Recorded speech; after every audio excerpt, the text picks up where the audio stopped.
ಶ್ರೀ ಗುರು ಬಸವಲಿಂಗಾಯ ನಮಃ. ವಿಶ್ವಗುರು ಜಗತ್ತಿನ ಮೊಟ್ಟ ಮೊದಲನೇ ಅನುಭವ ಮಂಟಪ ವಿಶ್ವ ಸಂವಿಧಾನ ಸ್ಥಾಪನೆ ಮಾಡುವುದರ ಮೂಲಕ ಸರ್ವ ಸಮಾನತೆಗಾಗಿ ಸರ್ವರಿಗೂ ಒಬ್ಬನೇ ದೇವರು, ಸರ್ವರ ಒಳಗೆ ಕೂಡ ಒಬ್ಬನೇ ದೇವರು, ಈ ಸತ್ಯವನ್ನು ಅರಿತುಕೊಂಡು ಬದುಕುವ ಸಲುವಾಗಿ ಲಿಂಗ ಆಯತ ಧರ್ಮಸ್ಥಾಪಕರು ಆಗಿರತಕ್ಕಂತಹ ಮಹಾತ್ಮ ಬಸವಣ್ಣನವರನ್ನು, ಸಕಲ ಶಿವ ಶರಣರನ್ನು ಎನ್ನ ಹೃದಯ ಮಂದಿರದಲ್ಲಿ ನೆನೆಯುತ್ತಾ ಬಸವ ಕಲ್ಯಾಣದ ಭೂಮಿಲಿಂದ ಈ ಸಾಯಂಕಾಲದ ಈ ವಚನದ ಗ್ರಂಥದೊಂದಿಗೆ ಸರ್ವರಿಗೂ ಶರಣು.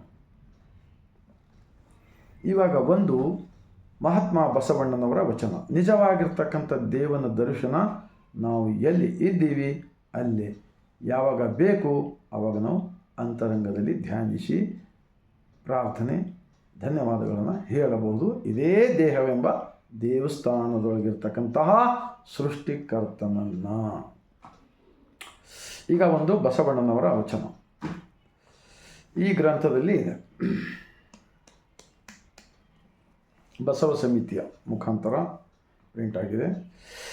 33 ಭಾಷೆಯಲ್ಲಿ ಈ ಗ್ರಂಥ ಸಿಗುತ್ತವೆ. ಒಂದು ಬಸವಣ್ಣನವರ ವಚನ. ಹಾವಿನ ಡೊಂಕ ಹುತ್ತಕ್ಕೆ ಸಸಿನ, ನದಿಯ ಡೊಂಕ ಸಮುದ್ರಕ್ಕೆ ಸಸಿನ, ನಮ್ಮ ಕೂಡಲ ಸಂಗನ ಶರಣರ ಡೊಂಕ ಲಿಂಗಕ್ಕೆ ಸಸಿನ, ಲಿಂಗಕ್ಕೆ ಸಸಿನ. ಇದರಲ್ಲಿ ಏನಾದರೂ ವೀರಶೈವಕ್ಕೆ ಸಸಿನ ಅಥವಾ ಮತ್ತೊಂದು ಹಿಂದೂಕ್ಕೆ ಸಸಿನ, ಮತ್ತೊಂದು ಯಾವುದರ ಹೆಸರು ಬಂದಿದೆನಾ? ಲಿಂಗ. ಅನುಭವ ಮಂಟಪದ ಶರಣರ ವಚನಗಳು 100ಕ್ಕೆ ಕನಿಷ್ಠ ಭಾಳಷ್ಟು 75-80% ವಚನಗಳಲ್ಲಿ ಲಿಂಗ ಲಿಂಗ ಲಿಂಗವೆಂಬ ಪದಗಳನ್ನು ಬಳಸಲಾಗಿದೆ. ಈ ಲಿಂಗವೆಂದರೆ ಬ್ರಹ್ಮಾಂಡ, ಲಿಂಗವೆಂದರೆ ಸೃಷ್ಟಿಕರ್ತ, ಲಿಂಗವೆಂದರೆ ಸೃಷ್ಟಿಕರ್ತನ ಲಾಂಛನ. ಇಷ್ಟಲಿಂಗ ಕೊಡುವುದರ ಮೂಲಕ ನಿಮ್ಮ ದೇಹವೇ ನಿಮಗೆ ದೇವಾಲಯವಿದೆ. ಆ ಕಾರಣಕ್ಕಾಗಿಯೇ ಬಸವಾದಿ ಶಿವಶರಣರು ಸ್ಥಾಪಿಸಿದ್ದು अनुभव मंटप. अनुभव मंटप. इस वचन का भावार्थ थोड़ा आत्मा अवलोकन हम सब लोग करें तो हमारा ज़िंदगी इस धरती पे पैदा होकर आने के बाद में कुछ सच्चाई मालूम कर लेके जाना अच्छा है, समझता हूँ मैं. हाविना डोंक हुत्तक्के सशिना. एक बड़ा सांप है समझो. वो सांप कहाँ है? वो जो हुत्त रहता मिट्टी का, उसको होल रहता छोटा छोटा, वो किधर से भी फिरे तो दिन तमाम वो हुत्त के अंदर जा बिल में जाके बैठ जाता. नदी या डोंका समुद्र के सशिना. जितने भी नदियाँ हैं वो नदियाँ जाकर समुद्र में मिलते हैं, समुद्र में लीन हो जाते हैं. उसी तरह इस धरती पे भारत इतने नहीं, सारी दुनिया के लोग अगर भगवान के बारे में सच्चाई समझना है तो दुनिया का फर्स्ट पार्लियामेंट अनुभव मंटप, प्रजा प्रभुत्व का केंद्र, विश्व संविधान, बसव कल्याण के शरणों का वचन पढ़ना चाहिए. ನಮ್ಮ ಕೂಡಲ ಸಂಗನ ಶರಣರ ಡೊಂಕ लिंगಕ್ಕೆ सशिन. इसी शरीर के अंदर जब तक जान रहेगा तब तक अंदर मेरा अंदर ही हो, तुम निराकार हो, मेरा अंदर रहकर इन पंच इंद्रियों से दुनिया दिखा रहा हो और सब मेरे को पकड़कर सारी दुनिया के इंसान प्राणी पक्षियों को तुम पाल रहे हो. इसलिए आपको मैं कितना भी तारीफ करे तो कम है. ऐसा बोलकर धन्यवाद कहने के वास्ते एक आधा मिनट लिंग ಧ್ಯಾನ ಅಂದರೆ ಯಾವುದೇ ಬೇಡಿಕೆಗಳನ್ನು ಇಟ್ಟುಕೊಳ್ಳುವುದಿಲ್ಲ, ಬೇಡ.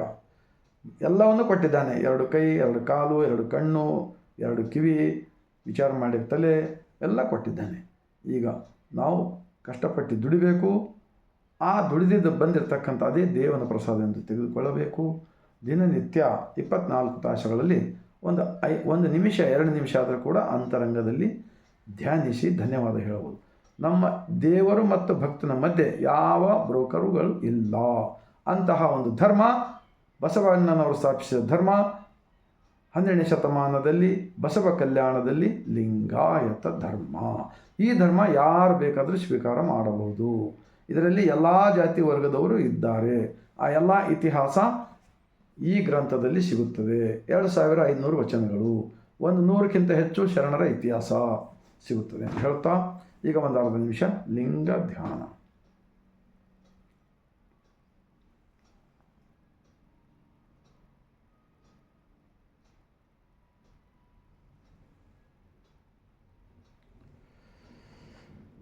ಶ್ರೀ ಗುರು ಬಸವಲಿಂಗಾಯ ನಮಃ.